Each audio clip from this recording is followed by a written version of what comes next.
su dispositivo. Ok, bien.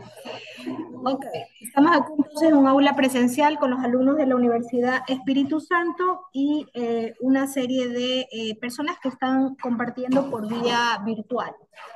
Hola, buen día. Ok, entonces ya todos tienen los formularios, ¿cierto? Sí, por allá, todos tienen formularios y las personas que están en virtual pues también tienen el acceso a los formularios en formato digital.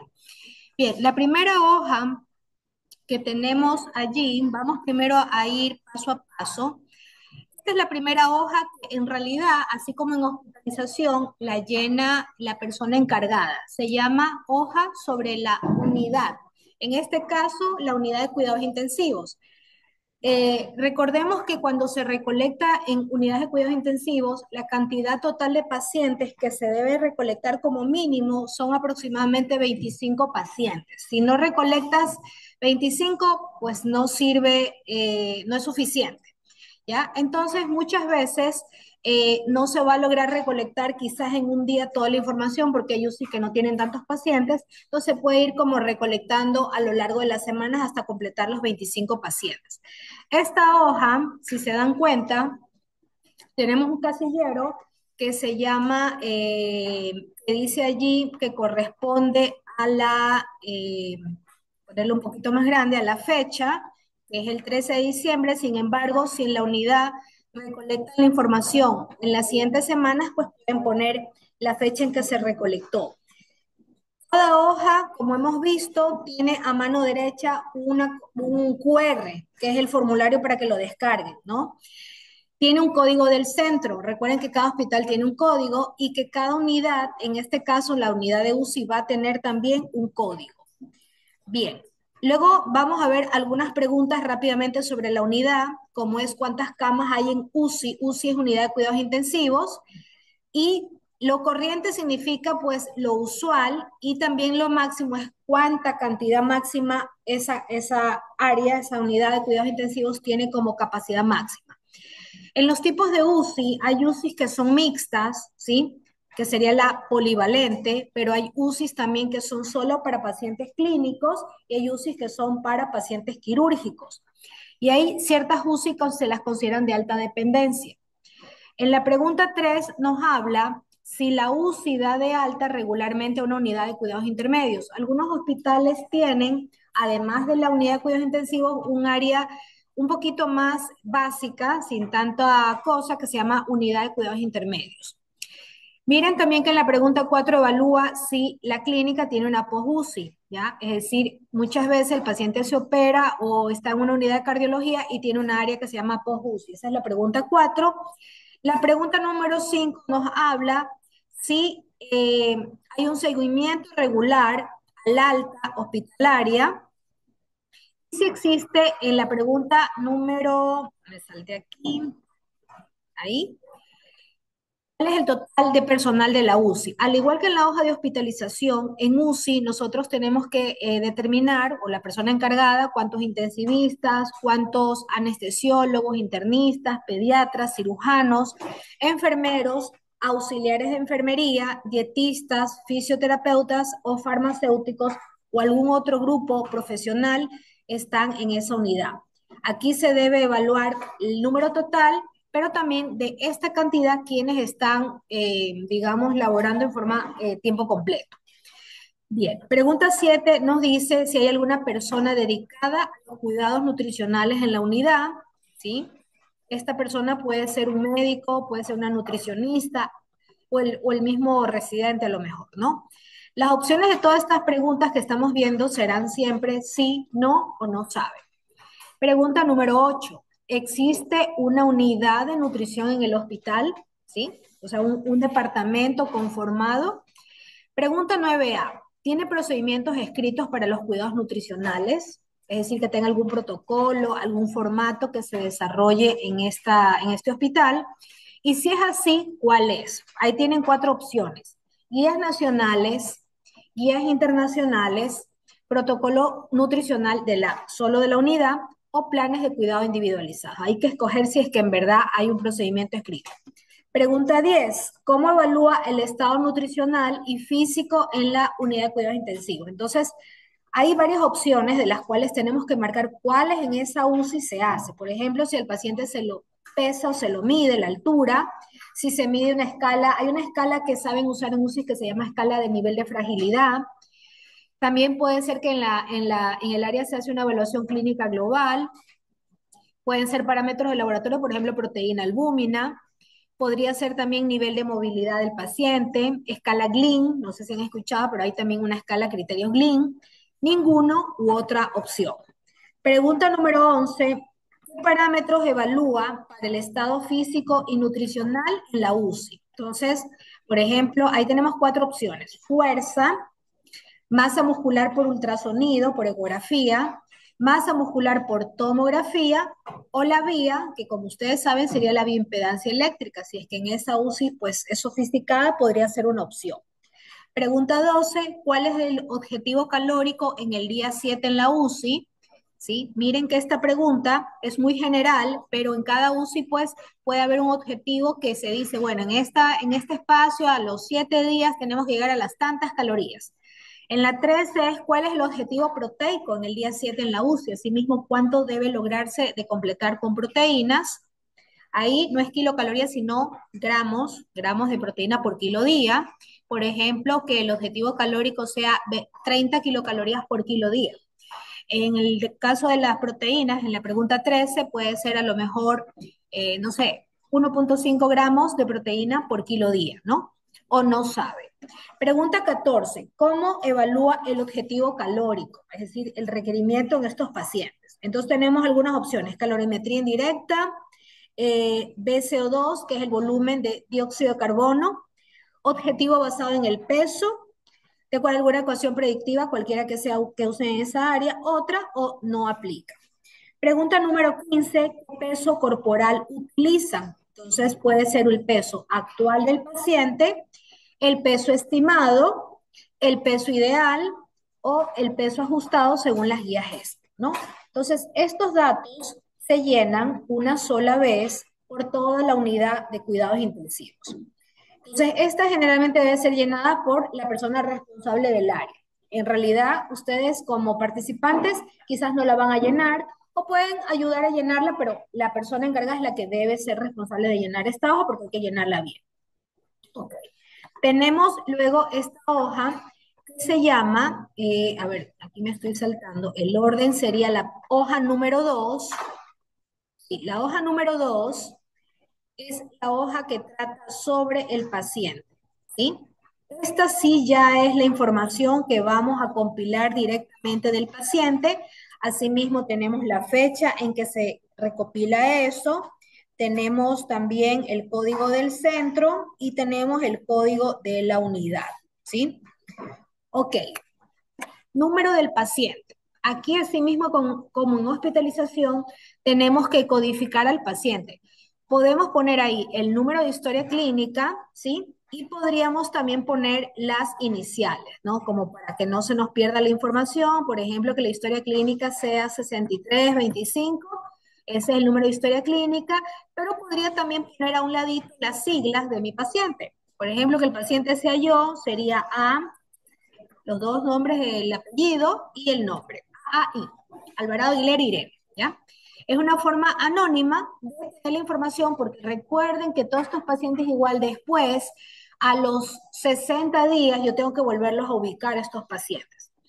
Aquí no veo, pero ojo que estos pacientes también necesitan llenar la hoja de consentimiento informado, ¿sí? La que habíamos visto en la vez pasada, que ya mismo la podemos revisar.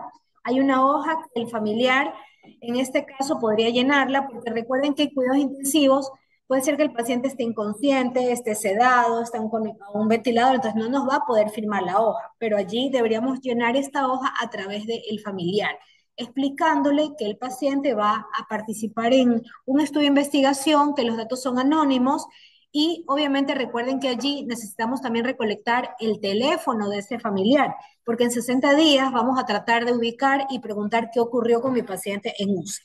Bien, vamos entonces a la primera parte que ustedes están viendo ahí, que es la fecha de ingreso a UCI. Miren que no es la fecha cuando ingresó al hospital, es cuando llegó a UCI, cuando está ingresado. Entonces, por ejemplo, vamos a ir el 13 de noviembre, supongamos que el paciente ingresó 3 días antes, 10 de noviembre del 2025.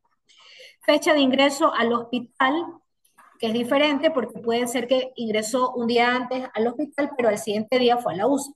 Hay pacientes que si están graves puede ser la misma fecha, el mismo día que ingresó, el mismo día ingresó a la UCI. Edad en años, edad del paciente, y luego tenemos las características del sexo, si es paciente femenino, masculino, otros, y también tenemos datos antropométricos que son la estatura en centímetros, el peso en kilos.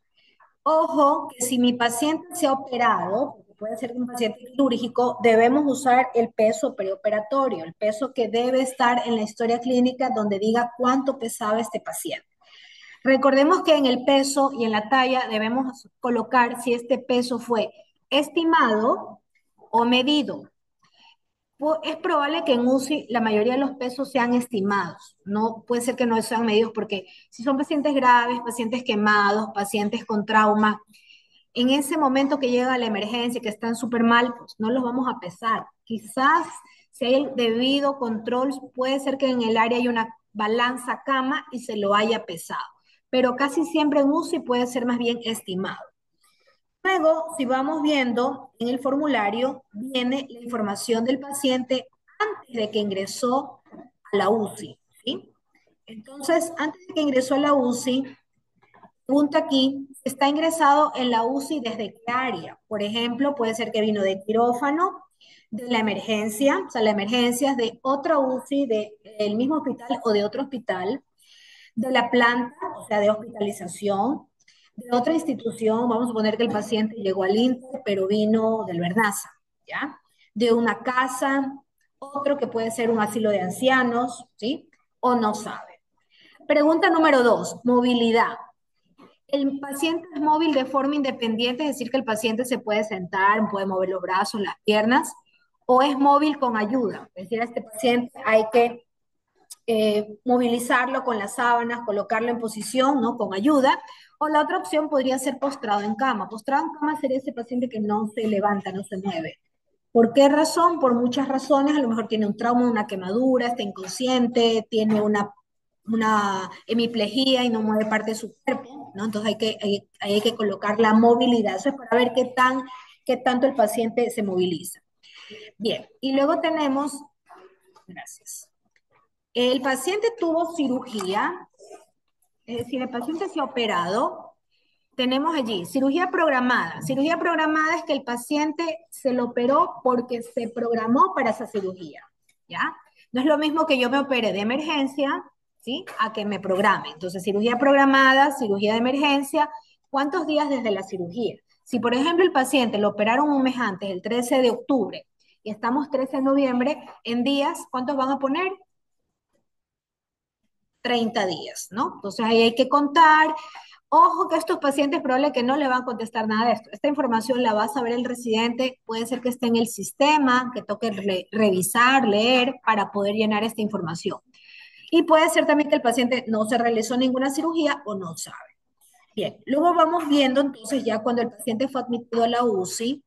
Asimismo, como en hospitalización, nosotros tenemos en esta pregunta que llenar 3 opciones. La primera es el diagnóstico de acuerdo a la codificación CIE 10.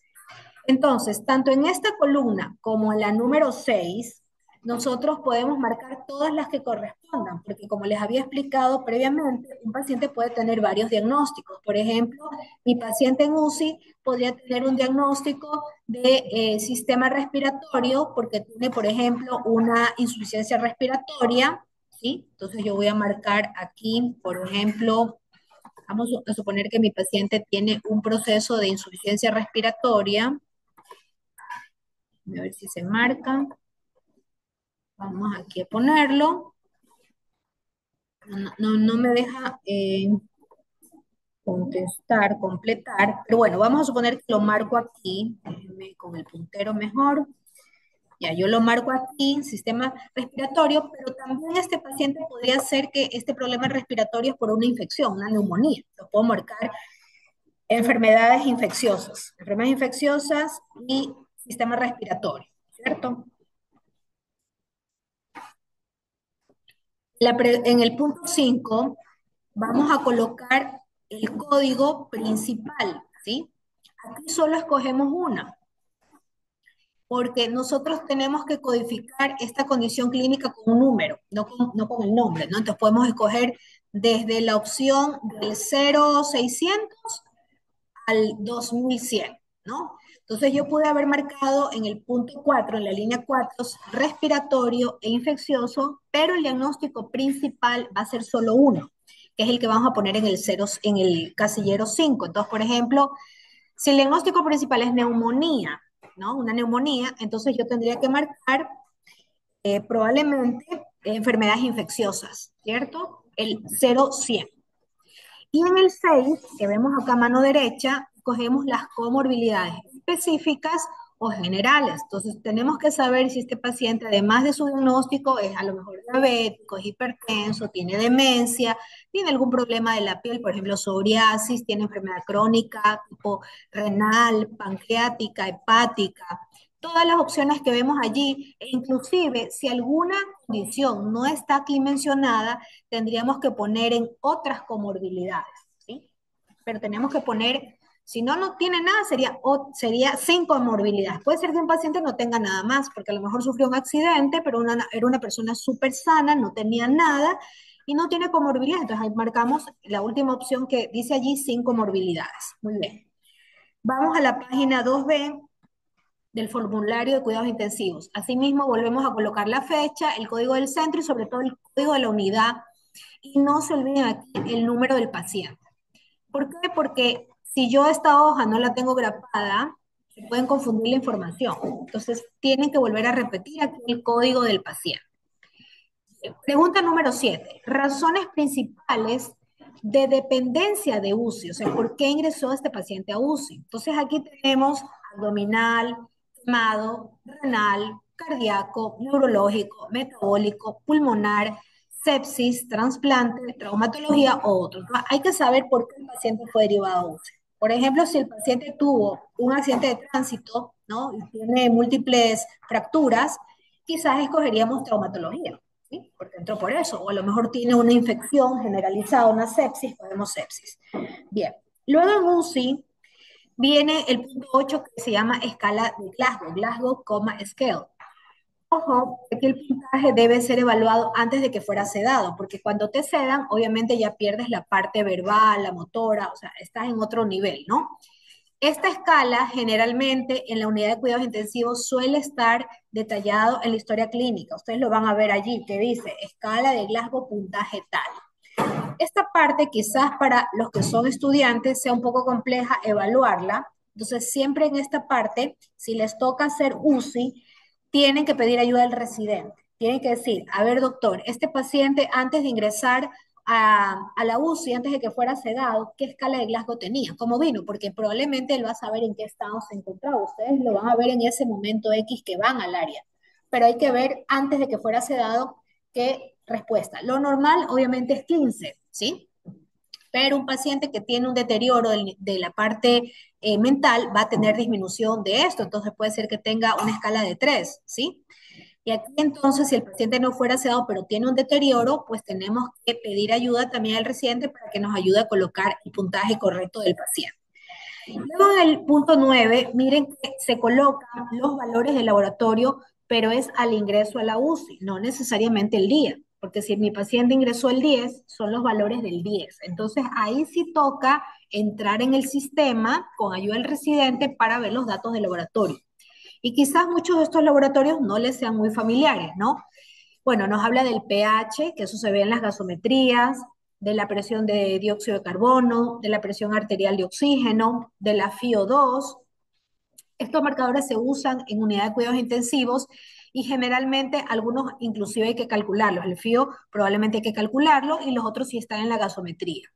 Los niveles de lactato, los niveles de glucosa, qué frecuencia cardíaca tenía el paciente, la presión arterial, la temperatura y también cuánto orinó en 24 horas. Entonces, muchos de estos datos también nos vamos a ayudar con enfermería. Depende del hospital, porque, por ejemplo, esto es al ingreso. Entonces, si la historia clínica es digital, ustedes podrían ver en la historia clínica enfermería cuando ingresó y esta información. Pero puede ser que en un hospital público esto esté en hojas. Toca ir a revisar, ¿no? Recuerden que esto es al ingreso. Si no hay, no lo ponemos, dejamos en blanco. Y ahí ven que hay una columna que dice mínimo y máximo. Por ejemplo, significa la temperatura, que obviamente en nuestro medio se la mide en grados centígrados. Tenemos que poner la temperatura mínima que ese paciente tuvo ese día y la máxima. Vamos a suponer que la mínima fue 35,8 grados centígrados y la máxima fue 39 grados. Pues la mínima y la máxima, si es que hay la información. Si no, pues la que encuentre.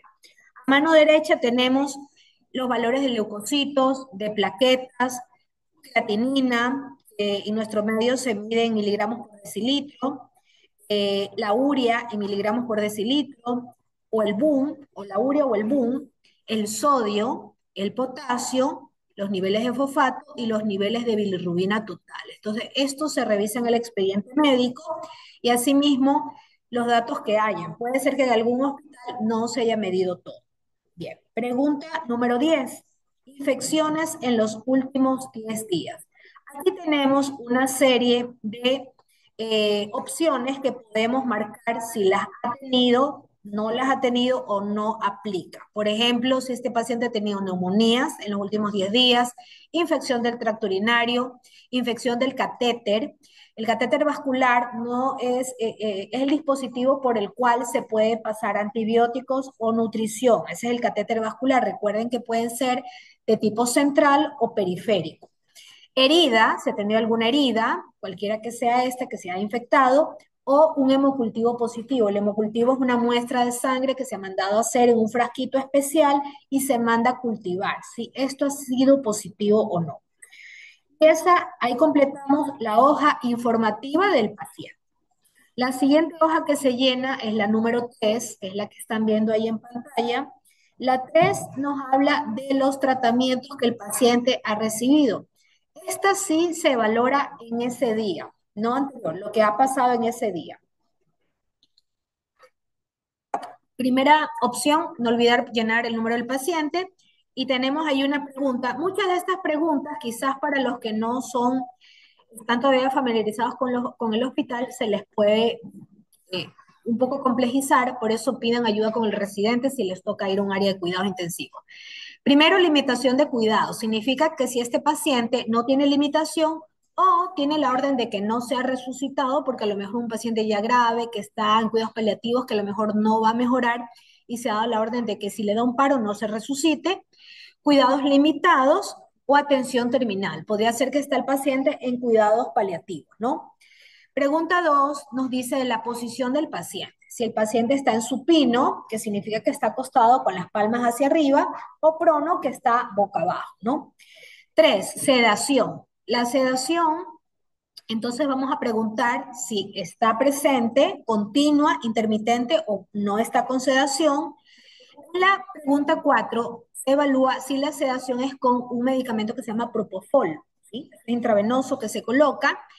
No, sí, y si está sedado con propofol, ¿cuántos mililitros día recibe este paciente de propofol? Eso obviamente lo va a saber el médico o la licenciada en enfermería. Pregunta número 5, bloqueador muscular. A veces a los pacientes en UCI toca no solo sedarlos, sino relajarlos, porque ellos los intuban, les ponen catéteres, entonces luego pues se sienten incómodos y tiene que estar el paciente, aparte de sedado, relajado, entonces algún paciente podría estar con un bloqueo intermitente o continuo o no tener. La pregunta 6 nos habla del control del dolor. Hay muchos medicamentos que se pueden utilizar para bloquear el dolor. Por ejemplo, opioides, una colocación de una epidural, un bloqueo de una zona del dolor, agonistas alfa 2, algún otro sedante, otro analgésico, o puede ser que no necesite, entonces ponemos ninguno, que no tenga, ¿no? Eso también lo preguntamos al médico. La parte respiratoria viene acá y en la 7 nos evalúa cómo está respirando este paciente. Opciones, traqueostomía, que sería el tubito pues, que se hace aquí a nivel de la tráquea, tubo endotraqueal, que es la intubación que se hace a través de la boca, no sé si han visto algún paciente o en simulación, endotraqueal, máscara o casco de BIPAP, son unas mascarillas, no es la mascarilla de tela, es una mascarilla más grande que va conectada, ¿sí? Y manda flujo de aire y de oxígeno. Podría ser la típica máscara de oxígeno, esa es más pequeña, no tiene nada de eso o no aplica. Y en la pregunta 8 evaluamos si el paciente tiene lo que se llama soporte de ventilación, ¿sí? Sobre todo, solo si es más de 8 horas. Entonces, los soportes pueden ser invasivos, no invasivos, oxígeno de alto flujo, insuflación solo de oxígeno, aire ambiente, es decir, solamente está respirando el ambiente o no aplica. Eso también, si nosotros no lo sabemos, le preguntamos al residente. Pregunta 9. ¿El paciente tiene actividad respiratoria espontánea? Sí o no, significa que respira solo, sin la máquina. 10. Realizó una prueba de destete de ventilación en el paciente. Significa que muchas veces el paciente cuando tiene mejoría ya se intenta sacar, desconectarlo del ventilador mecánico. Entonces hay que preguntar si a este paciente se le ha hecho eso. La pregunta 11 se llama ECMO. ECMO es probablemente que en las unidades que ustedes vayan no haya, pero si les toca alguna unidad de cuidados intensivos que tiene esto, esta es la máquina de circulación extracorpórea, ¿ya? Es una máquina aparte grande donde, digamos, cumple la función del corazón, de circular la sangre. Entonces podría ser que les toque y ahí hay que escoger si es que la tuviera, si es veno venoso o veno arterial. Bien, luego viene la parte de circulación. Todo esto, si se dan cuenta, son cosas un poquito más complejas que tenemos que pedir ayuda al residente. En circulación vamos a evaluar en la pregunta 12 si el paciente tiene un soporte vasoactivo, más de una hora. Estos pueden ser vasodilatador, vasopresor, inotrópico o no posee. Si tuviera los vasopresores, ¿a qué dosis? Aquí hay dos opciones, noradrenalina a baja dosis o a alta dosis. También podría ser que mi paciente en la pregunta 14 tenga terapia de insulina. Insulina puede ser en forma de pluma, que le inyecta subcutáneo, continua o intermitente. Aquí también se evalúa cuántas unidades diarias recibe el paciente de insulina. Luego tenemos la parte renal y en la parte renal vamos a evaluar si este paciente usa diuréticos y si usara diuréticos, si son continuos o intermitentes o ninguno. Se utiliza una terapia de reemplazo, es decir, el paciente podría ser que esté haciendo diálisis. Puede ser hemofiltración, hemodiálisis, diálisis peritoneal o no realiza. 17 líquidos intravenosos, esta se parece a la pregunta que habíamos visto en hospitalización, recibe solución de glucosa o lactato de Ringer o cloruro de sodio o ambas, ¿no? Tratamiento antibiótico, sí, no lo sabe.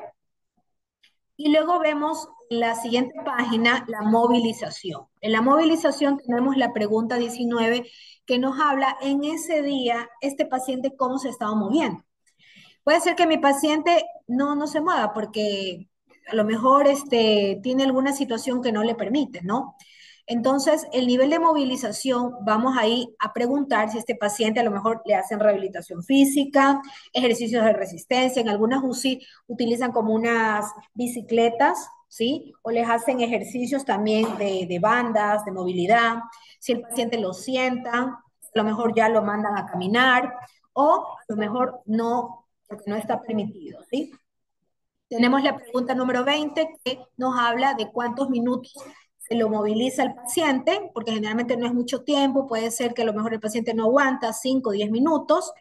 La pregunta 21, ¿quién ayudó durante la movilización? ¿Sí?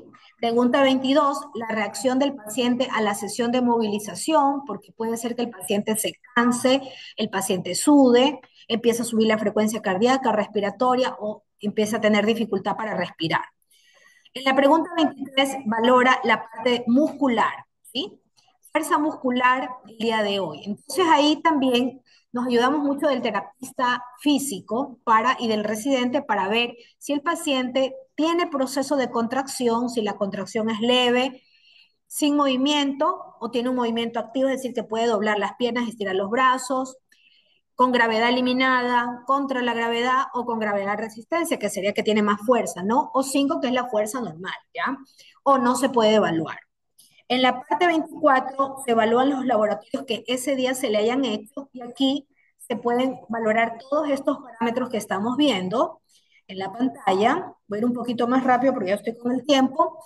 En la pregunta 25, delirio. Delirio es un trastorno, pues, del estado mental del paciente. Hay pacientes que deliran en la UCI producto de los medicamentos, de que están en un área así, de que han sido sedados. Entonces, en la pregunta 25 habla del delirio.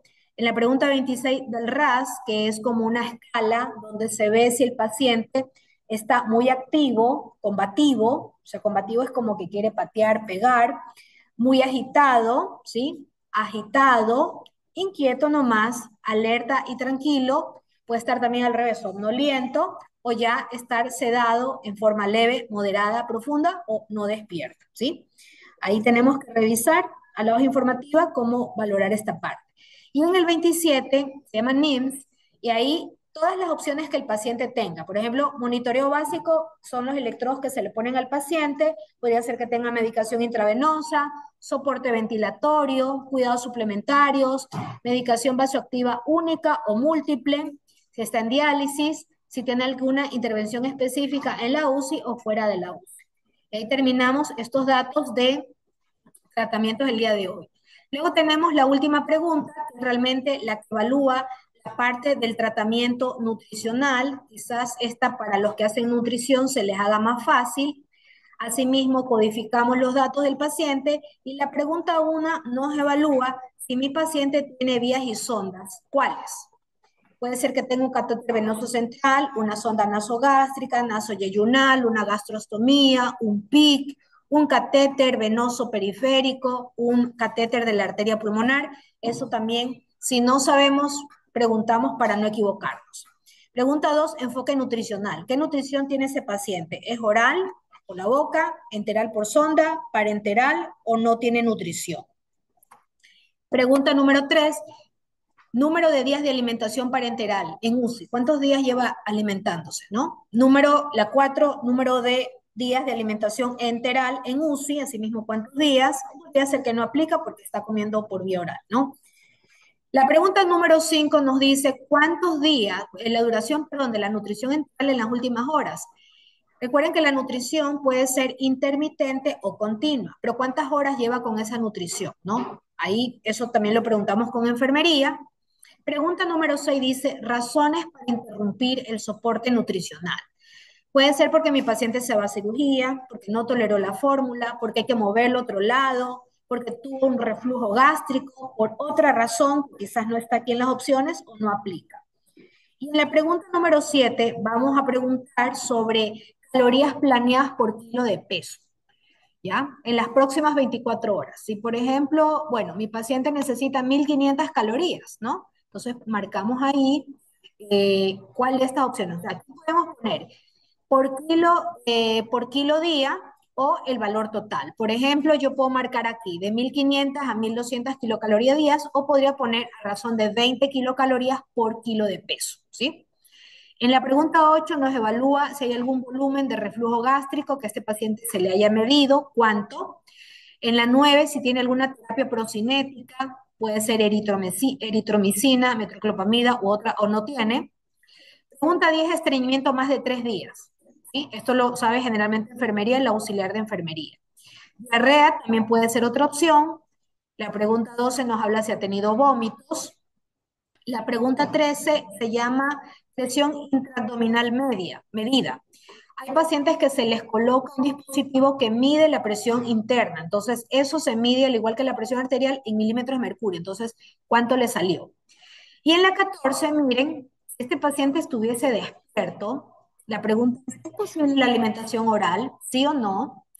Si es así, lo que bebe ese paciente, ¿no? Porque no todos los pacientes en UCI están sedados, muchos están despiertos. Entonces, si come, ¿qué come? Comida hospitalaria normal, come papilla o yogur, otra cosa. Si bebe, las opciones son un suplemento nutricional, un líquido espesado, toma solo líquidos u otra opción. Si el paciente no come por vía oral, ¿por qué no es posible que este paciente lo haga? Y asimismo, las opciones pueden ser que mi paciente esté sedado, que no se le permita comer, que no puede tragar porque tiene a lo mejor una disfagia, que tiene una aspiración reciente y se le prohibió que coma por boca, que tiene a lo mejor una prótesis dental, entonces no puede masticar, no puede comer, u otra opción. Pregunta número 15.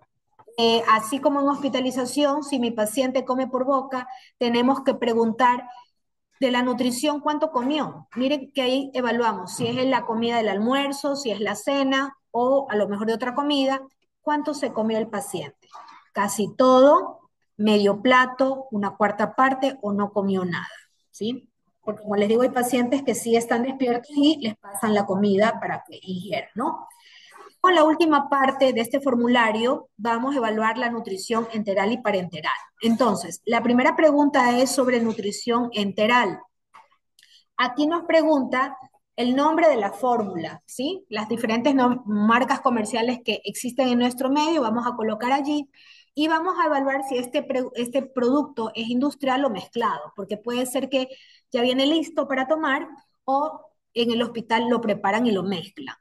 Aquí es importante ver si es que este paciente tuviera, o sea, si esta fórmula tiene un código, pero también saber cuántas kilocalorías por mililitro y cuántos gramos de proteína esta nutrición proporciona. Vamos a suponer que el paciente está tomando una fórmula hipercalórica, ¿sí? Ejemplo, Fresubin. Entonces yo puedo poner aquí que mi fórmula me proporciona 2 kilocalorías por kilo día y que en proteína me da 20 gramos de proteína. Bueno, aquí, perdón, aquí dice por litro. Aquí está mal. Depende que, sí, porque aquí dice por litro. Gramos de proteína por litro, ¿ya? Aquí tenemos que hacer el cálculo. Bien, también aquí se debe calcular o definir cuántas calorías se planificó de esa nutrición en las últimas 24 horas. Entonces, cuando un paciente se lo ve en UCI, le hace el cálculo, ¿no? Entonces, vamos a suponer que mi paciente requiere 2.000 kilocalorías día, que equivale a razón de 25 kilocalorías por kilo día. Eso es lo que yo he planeado, lo que planearon en la UCI, pero cuánto en realidad recibió en las últimas 24 horas. No siempre reciben lo que requieren, ¿no? Entonces podría ser que mi paciente de las 2.000 solo recibió 1.500 y en kilocalorías no recibió las 25, sino un poquito menos, 22, ¿ya? Esto es para ver lo que se necesita versus lo que le dieron. En la pregunta número 17 dice si el paciente recibe proteína en polvo. Hay pacientes que tienen módulos de proteína. Entonces vamos a colocar cuántos gramos en 24 horas se le ha prescrito, ¿sí? Luego viene la parte de la nutrición parenteral. También aquí vamos a evaluar qué tipo de nutrición el paciente recibe, ¿sí? Y en la nutrición parenteral, asimismo, recuerden que podemos poner la bolsa, el nombre del producto. Muchas de las bolsas pueden ser las que ya vienen llenas, 2 en uno, 3 en uno, o en algún hospital puede ser que tengan mezclas, ¿sí? Aquí es un poquito más complejo porque depende del hospital que les toque, ¿no? En hospitales públicos generalmente son mezclas o son las nutriciones por separado. En una clínica privada pues puede ser que sí les toque las bolsas ya preparadas. En esta parte asimismo tenemos que definir esa bolsa cuántas kilocalorías tiene por ml. Entonces eso hay que revisar bien con el nutricionista o el médico de área para llenar bien y asimismo cuántos gramos por litro tiene esta bolsa. Al igual que la enteral, vamos a definir cuánto se planeó de esta nutrición parenteral que el paciente reciba en mililitros en 24 horas o en kilocalorías en 24 horas. Lo mismo, yo puedo haber planificado que mi paciente reciba 2.000 kilocalorías, pero el rato no pudo porque a lo mejor se fue a una cirugía o alguna situación que impidió que reciba la nutrición completa. Entonces tenemos que poner las dadas en las últimas horas, ¿no? Pregunta 19. ¿Este paciente recibe un producto nutricional adicional? ¿Es por vía parenteral o enteral? Puede ser que a lo mejor tenga glutamina, no sé, puede ser que tenga a lo mejor algún módulo de proteína, alguna micronutriente, ¿no? 20A, el paciente recibe vitaminas, número de frascos al día, o no se sabe, ¿no? Pregunta 20AB, oligoelementos, número de frasco al día, vitamina B1, la tiamina, sí o no. Pregunta número D, ácidos grasos omega 3, sí o no, glutamina, sí o no, y aminoácidos esenciales adicionales, ¿no? ¿Cuántos gramos extra quizás el paciente pudiese tener prescrito? Luego, aquí vamos también a hacer estas preguntas. Ojo, estas serían si el paciente está despierto, ¿no? ¿Tienes hambre? ¿Te gustaría comer algo? tienes sed, tienes la boca seca, tienes náuseas, tienes dolor abdominal, estás ansioso, sientes deprimido. Entonces las opciones es sí, no, o podría ser no aplica. ¿Quién sería no aplica? El que está sedado, pues si no puede responderte, no nos vamos a inventar la información, ¿no? Ok, estos son los datos entonces que recolectamos el día de Nutrition Day, pero recordemos que los 60 días nosotros tenemos que volver a buscar a estos pacientes porque necesitamos eh, hacer un seguimiento. Y esta hoja es la hoja de seguimiento. Aquí a mano izquierda vamos a llenar, muy parecida a la de hospitalización, vamos a poner las siglas del paciente, ¿ya? Mi paciente era AAI, ¿sí? Pero el paciente también tiene un número de historia clínica, un número de codificación para que no se confunda. Entonces, 6527, por ejemplo. ¿Ya? Esto lo llenamos con códigos. Luego tenemos aquí, asimismo, la fecha del alta hospitalaria. ¿Cuándo se fue el paciente? Ya, llenamos la fecha, por ejemplo, 12 de diciembre del 25.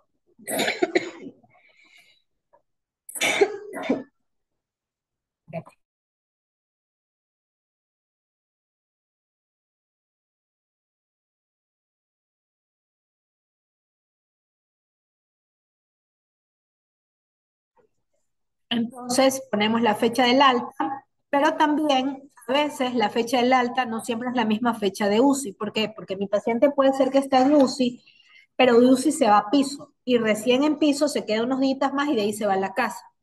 A veces de la UCI puede ser que se vayan de una a la casa. No siempre, casi siempre ocurre así, ¿ya? Entonces aquí hay que ver bien, no es la misma fecha. Diagnóstico al alta. Asimismo, aquí nos ayudamos con los códigos que están en la parte de acá abajo de la hoja, ¿sí? Los códigos, entonces tenemos que ver en la hoja del alta qué diagnóstico le pusieron a este paciente y en base a ese poner pues, el código, ¿sí? Recordemos aquí que las patologías o las condiciones que nosotros pongamos están todas codificadas, ¿sí? Son números. No vamos a poner el paciente se fue de alta con diagnóstico de cómo es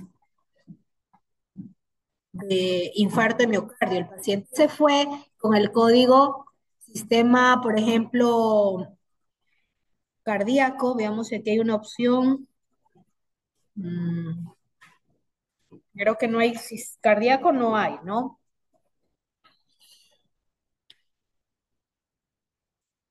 Pero, por ejemplo, si mi paciente se fue con el diagnóstico de neumonía, sería el 0100, ¿sí? Si mi paciente se fue con un diagnóstico de infección de vías urinarias, sería el 1400, geniturinario, ¿sí? Tenemos que ver el que se acople al diagnóstico. Bien, tenemos también en la parte siguiente, dice salida alta hospitalaria.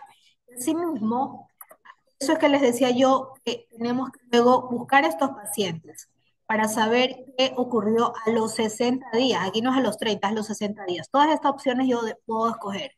Todavía sigue en el hospital ese paciente, es decir, esto se tomaría más o menos como el 13 de enero, ¿cierto? Porque se supone que el 13 de noviembre en teoría se va a recolectar los datos, puede ser un poquito después, pero a los 60 días tenemos que saber si el paciente sigue en el hospital, que es el 1, se transfirió a otro hospital, 3, se trasladó a cuidados de larga estancia, 4, está en rehabilitación, 5, se fue a la casa, 6, murió, o 7, otra opción. Entonces, por eso es que hay que llamar al familiar y preguntar, ¿dónde está el paciente? ¿Sigue hospitalizado? Puede ser que el paciente haya fallecido también, ¿no? Entonces tenemos que preguntar eso, ¿no? Obviamente primero lo vamos a buscar la información en el hospital, pero tenemos que igual llamar al paciente. Y asimismo, como en la parte de hospitalización, vamos a preguntar sobre fecha de readmisión. Mi paciente puede ser que después de que se acabó el Nutrition Day, regresó al hospital. Readmisión. Fecha, ¿sí? De readmisión a UCI, ¿ya? Una cosa es al hospital y otra cosa es a la UCI. Puede ser que mi paciente, pues, claro, regresó, pero no es tan grave y solo fue a hospitalización. Pero otra vez se puso mal y regresó a la UCI. Entonces, ¿en qué fecha regresó? No es la misma fecha siempre. También en el antepenúltimo casillero es si fue operado después del end day. Es decir, que este paciente a lo mejor después del 13 de enero lo tuvieron que someter a una cirugía, ¿no? Aquí vamos a poner un checklist si fue así. ¿Cuántos días después de la cirugía ocurrió eso? ¿Sí? Entonces, esta hoja la tenemos que llenar con todos los pacientes que hemos recopilado en unidad de cuidados intensivos. Muy bien. Hasta allí, chicos, ¿alguna duda o pregunta de lo que hemos visto? Los que están presenciales o los que están online, ¿tienen alguna duda o pregunta? ¿No? Vamos a ver rápidamente los cuestionarios de oncología. Solamente si en el hospital que ustedes van hay área de oncología. No todos los hospitales tienen área de oncología, por si acaso. Entonces, esta es como una opción que pudiese ser que hay en el hospital. Asimismo, nosotros tenemos una hoja que es como la principal, que es esta, donde hay preguntas claves que se le puede dar inclusive al paciente directamente para que la llene. ¿Sí ven? Aquí el paciente puede llenar, porque son preguntas de si ha tenido dolor, si se siente débil, si está deprimido. Esta se la podemos dar al paciente porque no es nada complejo, ¿sí? Esta la voy a pasar un poquito rápido porque en realidad aquí lo único es que debiésemos poner las siglas del paciente, ¿sí? O el número de codificación y obviamente también aquí hay datos de peso y talla. De peso, sí, solo de peso. Ujú. Peso habitual antes de ponerse enfermo, ¿ya? Y el peso actual. Porque en oncología todos los pacientes pierden peso. Entonces puede ser que antes pesaba 10 kilos menos, pesaba 50, perdón, pesaba más, 60 kilos, y en la actualidad pesa 10 kilos menos, pesa 50 kilos. Puede ser que el paciente no lo sepa. Si no lo sabe, no nos inventamos, entonces lo ponemos no sé. Pero también si esta pérdida de peso es voluntaria o involuntaria. Muchas veces es involuntaria porque son pacientes oncológicos, salvo que se sometió a una dieta y no sabía, pues empezó a bajar, ¿no? O el peso es estable. Y luego vienen pues todas estas preguntas que les he mencionado, que podríamos pasarlas un poquito rápido, ¿sí? Ahora, en los pacientes oncológicos también tenemos esta que es como una hoja a nivel del área.